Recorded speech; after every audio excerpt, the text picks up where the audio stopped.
नमस्कार। चलतु आज गोटे नुआ रेसिपी देखा जार ना हूँ छतु पत्रपड़ा।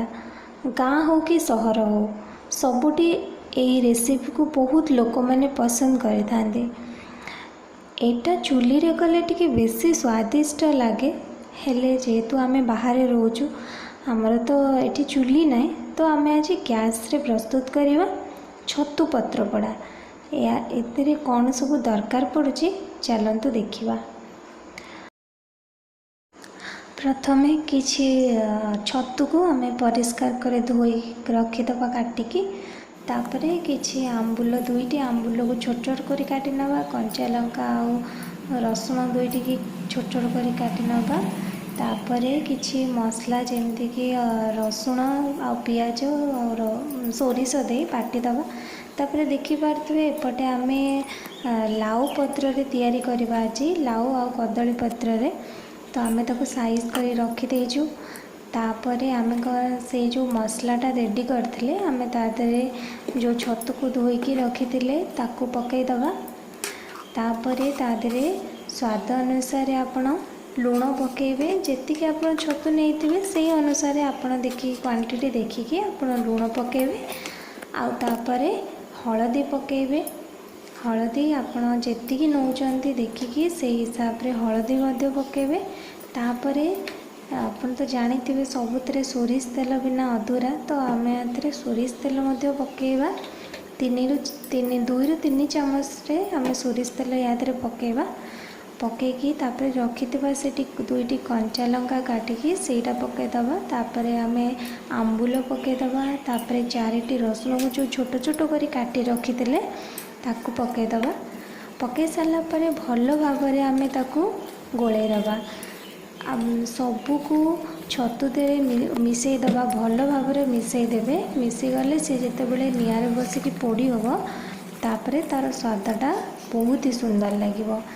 आपण भलो भाबे गोळे साला परे तापरे प्रथमे कदली पत्र तापरे लाउ पत्र रखी ए भरी भाबरे छतु को साइज करिकिना जे पत्र उपरे रखिदेवे।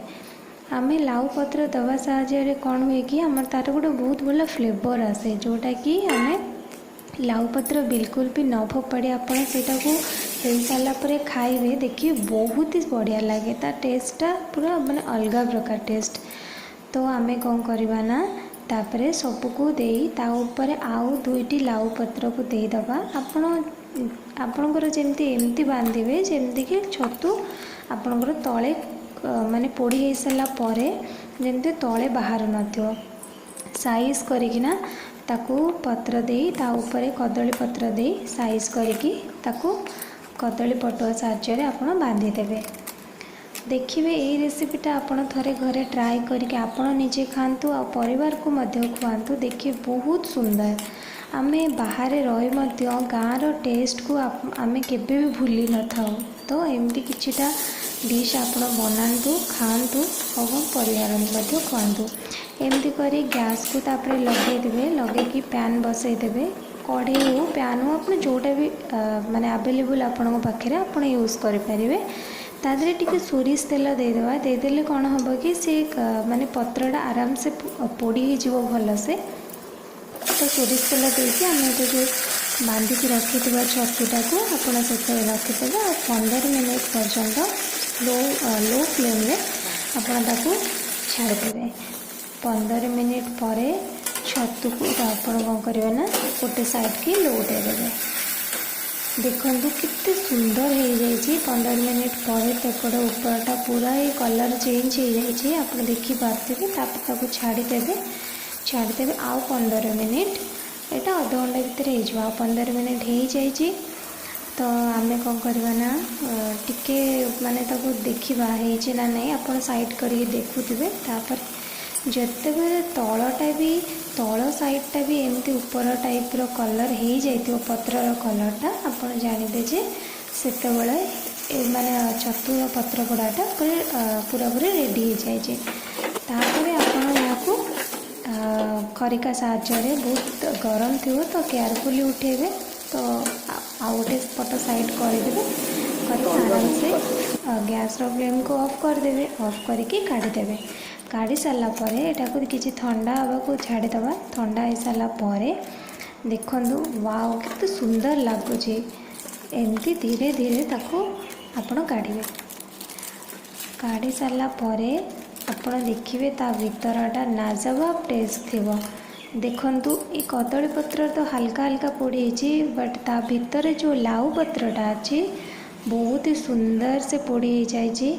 यहाँ आम गरम थिला बेले काढ़ीचु। देखिपे धुआं भी टिके टिके बाहर बहुत सुंदर माने तार टेस्ट देखा जाउची तो बहुत ही बढ़िया। देख चलन टेस्ट करी देखिबा किपर लगुच। बढ़िया माने इतने सुंदर आपण घरे ही तैयारी करी आपण निजे खाइले ही जानी पारिबे केते सुंदर ही लगुच। सबू किछि भल भाव में सिझी भी जाइए।